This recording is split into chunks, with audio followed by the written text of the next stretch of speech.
Who is the author of मुद्रा राक्षस? भाई साहब कौन सा एग्जाम होगा जिसमें मुद्रा राक्षस के बारे में, कुमार संभवम के बारे में, मालविकाग्निमित्रम के बारे में, या इन सब को जो लिटरेचर वर्क हुए इनके बारे में बात नहीं होती है, बता दीजिए। तो चलिए मुद्रा राक्षस की बात करते हैं। तो मुद्रा राक्षस जो है वो विशाख दत्त जी के द्वारा लिखा गया है। तो विशाख दत्त जो है वो हमारे इंपॉर्टेंट व्यक्ति बन जाते हैं, और ये हैं हमारे विशाख दत्त जी। और जितने भी ये लिटरेचर वाले लोग हैं, मैक्सिमम लोग जो आपको मिलेंगे वो कब मिलेंगे? तो याद रखिएगा, ये लोग मिलेंगे आपको चंद्रगुप्त सेकंड के टाइम पे। ठीक है, चंद्रगुप्त सेकंड के टाइम पे। ठीक है, चलिए इसी के साथ हम लोग आगे बढ़ते हैं क्वेश्चन नंबर 13 पे। What were the three prominent titles taken by the kings of Gupta empire? देखो भाई इसमें मैंने कोई ऑप्शन नहीं दिया है क्योंकि ये थ्योरेटिकल क्वेश्चन है, किसी भी तरीके से पूछा जा सकता है। तो आशा और उम्मीद है कि आप इसको एक बार थोड़ा सा समझने की कोशिश करिएगा। ठीक है, जो राजा है,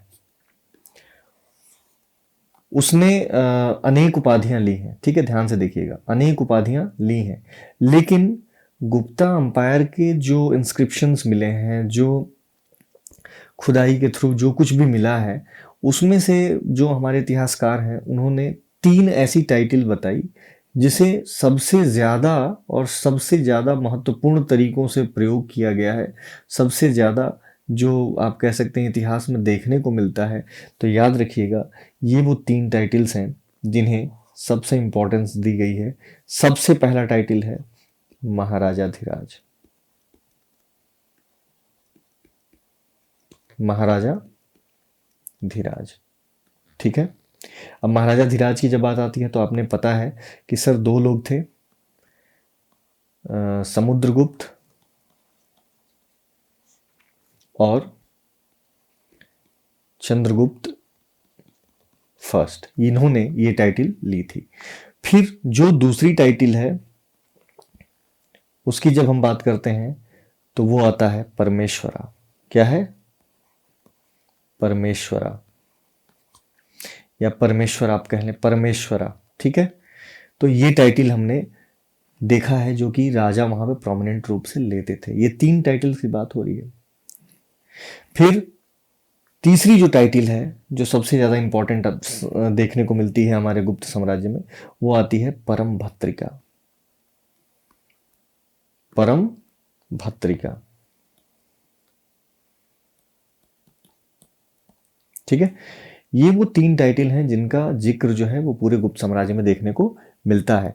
तो ये महाराजाधिराज, परमेश्वरा, परम भत्रिका। इसके अलावा कुछ टाइटल्स की हम लोग बात कर लेते हैं। ठीक है, और इंपॉर्टेंट टाइटल्स देख लीजिएगा ध्यान से, जैसे समुद्रगुप्त के बारे में, समुद्रगुप्त के बारे में 2 टाइटल्स हम अपनी तरफ से और ऐड कर दे रहे हैं। एक तो कविराज। क्या? कविराज। कविराज इसलिए क्योंकि वो कला प्रेमी व्यक्ति थे, कविताओं का बहुत मान सम्मान रखते थे। ठीक है, तो कविराज भी कहा जाता है। समुद्रगुप्त को जो दूसरी टाइटल दी गई है महाराजाधिराज के अलावा, वो है नेपोलियन ऑफ इंडिया। वो है नेपोलियन ऑफ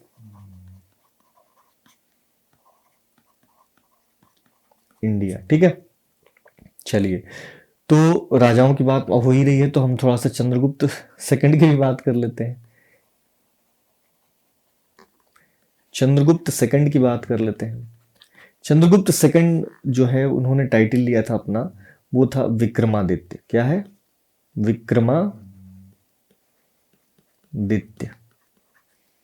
सूर्य के समान तेज वाला, अर्थात वेलर ऑफ सन। क्या? वेलर ऑफ सन। ठीक है, कोई दिक्कत? आशा और उम्मीद है कि आपको ये क्वेश्चन बहुत अच्छे तरीके से समझ में आएगा। मैं अपनी तरफ से जितना भी हो सकता है वो आपकी कोशिश कर रहा हूँ कि नॉलेज को अच्छी तरीके से पहुंचा पाऊँ। यदि वीडियो सही में अच्छी लग रही है तो आप एक बार चैनल को सब्सक्राइब कर लीजिएगा, परीक्षा स्क्वायर से जुड़िएगा। और एक छोटा सा प्लेटफॉर्म बनाने की कोशिश कर रहा हूँ, आशा और उम्मीद है कि आप लोगों का सहयोग प्राप्त हो। चलिए क्वेश्चन नंबर 14 की बात करते हैं। Who is also known as Napoleon of India? अब ये बोलने की जरूरत नहीं है, आंख बंद करके आ जाइए हमारे समुद्रगुप्त साहब पे। समुद्रगुप्त जो है वो हमारे नेपोलियन ऑफ इंडिया के नाम से जाने जाते हैं। ठीक है,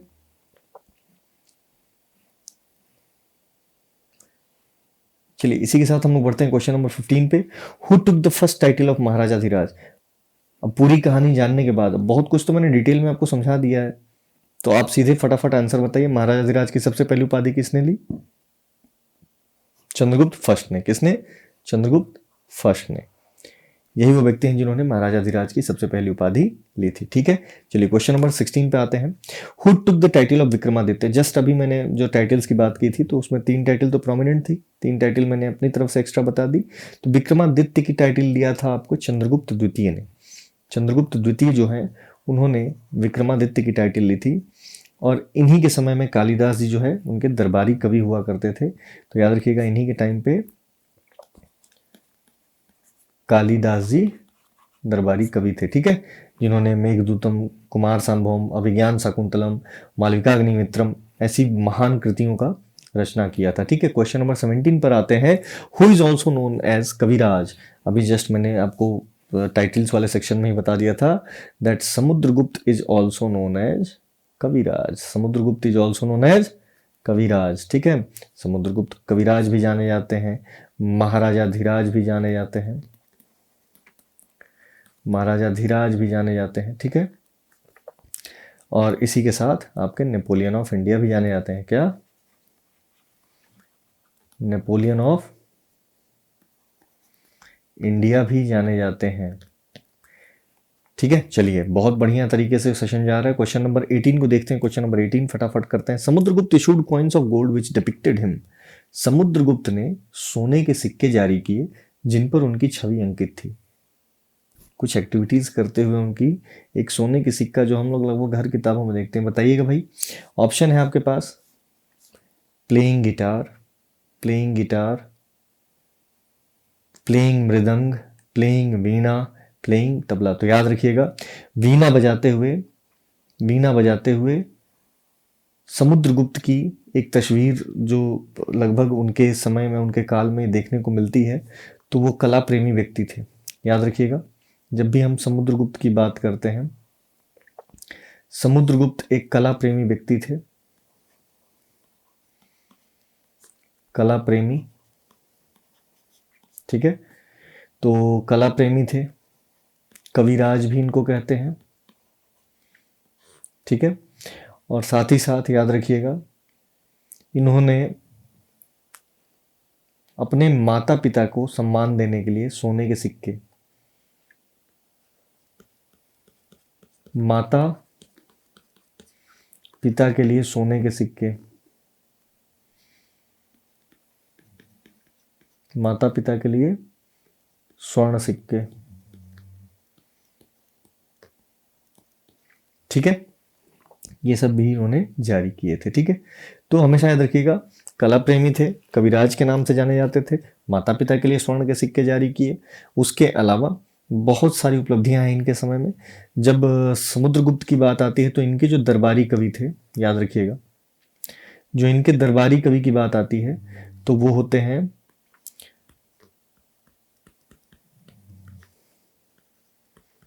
समुद्रगुप्त के जो दरबारी कवि थे वो थे हमारे हरिसेन।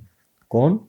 ये वही हरिसेन है जिन्होंने प्रयाग प्रशस्ति को बनवाया था। ठीक है, यही वो हरिसेन जी हैं जो समुद्रगुप्त के दरबारी कवि थे। याद रखिएगा, समुद्रगुप्त के दरबारी कवि थे, चंद्रगुप्त सेकंड के जो दरबारी कवि थे वो कालिदास जी थे। ठीक है, चलिए क्वेश्चन नंबर 19 पर आते हैं। Question number 19, Samudragupta issued coins to homage to.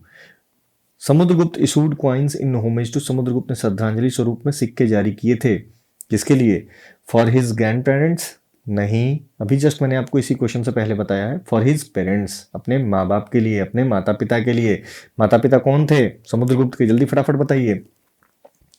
Samudragupta की बात आती है, बस 19 क्वेश्चन में भूल गए आप लोग। समुद्रगुप्त की जब भी बात आती है तो इनके माता का नाम था कुमार देवी। माता का नाम कुमार देवी, भाई यही तो है ना, क्या बोलते हैं, लिच्छवी दोहित्र। माता का नाम कुमार देवी और पिता का नाम चंद्रगुप्त फर्स्ट। ठीक है, चंद्रगुप्त फर्स्ट। कोई दिक्कत? तो बहुत ही इंपॉर्टेंट क्वेश्चन है, तो दूसरे पे ही आपने फटाफट कर लिया। क्वेश्चन नंबर 20 पर आते हैं। Which Chinese traveller visited India during the reign of Chandragupta second. Chandragupta द्वितीय के शासनकाल के दौरान किस चीनी यात्री ने भारत की यात्रा की थी?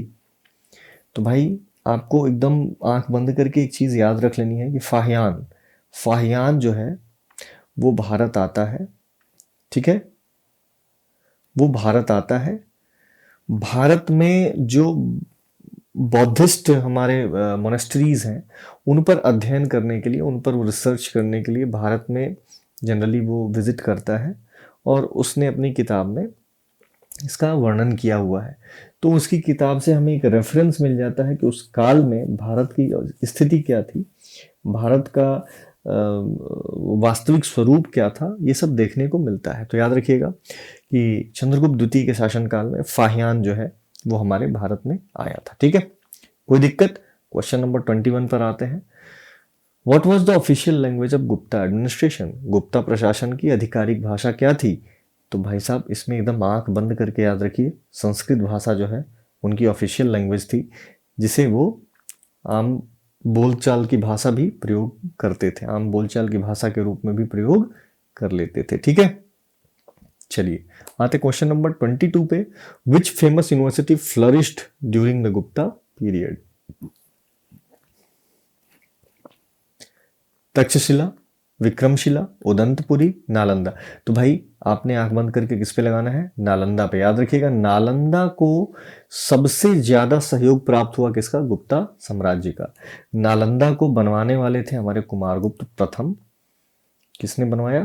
तो याद रखिएगा कुमारगुप्त फर्स्ट जो है, इन्होंने इसको बनवाया था। चलिए इसी के साथ हम लोग आगे बढ़ते हैं क्वेश्चन नंबर 23 पे। Who successfully defended the Gupta empire against invasions by the Huns? हुनों के आक्रमण के विरुद्ध गुप्त साम्राज्य की सफलतापूर्वक रक्षा किसने की थी? तो जब भी बात आती है हुनों की तो हमेशा याद रखिएगा, लेटर जो हमने गुप्ता समझाया शुरू में, उसमें से जो स्कंदगुप्त थे, स्कंदगुप्त जो है वो हमारे, अब स्कंदगुप्त से संबंधित कुछ फैक्ट है कि याद रखिएगा, यूपी के गाजीपुर जिले में, यूपी के गाजीपुर जिले में एक छोटा सा ब्लॉक है देवकली, याद रखिएगा देवकली ब्लॉक है। उस ब्लॉक के अंदर में एक छोटा सा जगह है जिसका नाम है भीतरी। क्या नाम है? भीतरी। यहाँ पे स्कंदगुप्त की लॉट देखने को मिलती है। क्या? इनकी लॉट देखने को मिलती है। बहुत इंपॉर्टेंट है ये, कभी कभी यूपीएससी में भी पूछ लेता है। ठीक है, ये गाजीपुर के देवकली ब्लॉक के भीतरी नामक जगह पे एक छोटा सा इनका लॉट देखने को मिलता है जो कि स्कंदगुप्त ने निर्मित कराया था। ठीक है, बहुत इंपॉर्टेंट क्वेश्चन है। क्वेश्चन नंबर 24 पर आते हैं इसी के साथ। The Mehrauli iron pillar inscription is associated with which ruler? Mehrauli लौह स्तंभ का शिलालेख किस शासक से संबंधित है? तो याद रखिएगा ये हमारे चंद्रगुप्त द्वितीय हैं। याद रखिएगा ये सब बहुत इंपॉर्टेंट क्वेश्चन बनकर आते हैं। क्यों? क्योंकि यही वो पीरियड है, ध्यान से देखिएगा। कौन सा? Chandragupta first, Samudragupta, Chandragupta second. ये तीन लोग ऐसे हैं जिनके समय पे सबसे ज्यादा विकास हुआ था गुप्ता साम्राज्य का, और चंद्रगुप्त सेकंड वो व्यक्ति हैं जिनके समय पे गुप्ता साम्राज्य अपने पीक पर था, अपने शिखर पर था। ठीक है, तो चंद्रगुप्त सेकंड है जिनके समय पे मेहरौली का, जो आज दिल्ली में आप देखते हैं मेहरौली का लौह स्तंभ आयरन पिलर, वो इन्होंने निर्मित कराया था। ठीक है, आई होप बहुत ही इजी है और क्वेश्चंस आपको समझ में आ रहे होंगे कि बहुत अच्छे हैं। तो चैनल को सब्सक्राइब कर लीजिएगा, लाइक कर दीजिएगा, शेयर कर दीजिएगा, जैसी आपकी इच्छा। चलिए जय श्री राम। इसे आगे बढ़ते हैं हम लोग। क्वेश्चन नंबर 25 पर आते हैं, आज का आखिरी और अंतिम क्वेश्चन, और बहुत ही इंपॉर्टेंट क्वेश्चन है, ध्यान से देखिएगा। Samudragupta give permission to which king of Sri Lanka to build a Buddhist temple in Gaya? Samudragupta ने श्रीलंका के किस राजा को गया में बौद्ध मंदिर बनाने की अनुमति दी थी? तो वो कौन सा राजा था श्रीलंका का जिसको समुद्रगुप्त ने बौद्ध विहार या बौद्ध मंदिर बनाने का अनुमति दिया था गया में? तो क्या वो राजवर्मन थे, क्या वो महेंद्र वर्मन थे, क्या वो मेघवर्मन थे, क्या वो हरिवर्मन थे? भाई सब वर्मन ही वर्मन हैं, जल्दी बताओ फटाफट कौन सा आंसर होना चाहिए? तो याद रखिएगा ये सिंघल प्रदेश का मेघवर्मन नाम का राजा, सिंघल प्रदेश किसको कहते हैं? श्रीलंका को। याद रखिएगा श्रीलंका को आज न श्रीलंका जान रहे हो बच्चा, पहले वो सिंघल प्रदेश हुआ करता था, या जयवर्धनपुरा इसकी राजधानी हुआ करती थी, ठीक है। सिंघल प्रदेश के नाम से जाना जाता था। यहाँ का राजा था कौन? मेघवर्मन। कौन? मेघवर्मन। ये वो राजा था जिसके लिए समुद्रगुप्त ने परमिशन दी थी कि आप अपने लिए जो बौद्ध विहार या बौद्ध मंदिर बनवाना चाहते हैं वो बना सकते हैं। मेघवर्मन का क्या मंशा था उसको बनवाने के लिए? तो याद रखिएगा, श्रीलंका के जो बौद्ध भिक्षु हैं, कौन? जो बौद्ध भिक्षु हैं, जब वो भारत आएंगे, किस लिए आएंगे भाई? तो याद रखिएगा, गया वही जगह है जहाँ पे भगवान बुद्ध को ज्ञान की प्राप्ति हुई थी। तो जो बौद्ध भिक्षु श्रीलंका से आते थे वो गया जरूर जाते थे भगवान बुद्ध के उस स्थली पर जहाँ पर उन्होंने ज्ञान की प्राप्ति की थी। तो वहाँ पर उनके रहने के लिए रहने हेतु वह खान पान की व्यवस्था मिल जाए, है ना, खान पान की उचित व्यवस्था। इसके लिए मेघवर्मन ने समुद्रगुप्त से परमिशन लिया था कि मैं गया में आपके एक बौद्ध मंदिर बनवाना चाहता हूँ, जिससे हमारे यहाँ से जो लोग जाएंगे वो बौद्ध भिक्षु वहाँ पर कोई असहजता महसूस ना करें। बहुत ही इम्पोर्टेंट क्वेश्चन है, आपको समझ में आ रहा होगा कि इम्पोर्टेंट क्वेश्चन क्यों है, क्योंकि ये हमारे कल्चर को डिफाइन करता है कि हमारे राजाओं का जो प्रताप था वो कहाँ कहाँ तक फैला हुआ था। अभी आप श्रीलंका पहुंच गए हैं, ठीक है, ध्यान से देखिएगा, अभी दूर दराज तक जाएंगे। अभी तो ये 25 क्वेश्चन है, चैनल को सब्सक्राइब कर लीजिएगा, मज़ा आएगा, ठीक है। तो इसी के साथ मैं इस वीडियो को यहीं पे एंड करूँगा, और बाकी आशा और उम्मीद है कि आपको बहुत ही मज़ा आया होगा। तब तक के लिए बाय बाय। परीक्षा स्क्वायर की टीम से जुड़ने के लिए thank you so much. Important लगे सब्सक्राइब करके जाइएगा। Thank you so much, bye bye.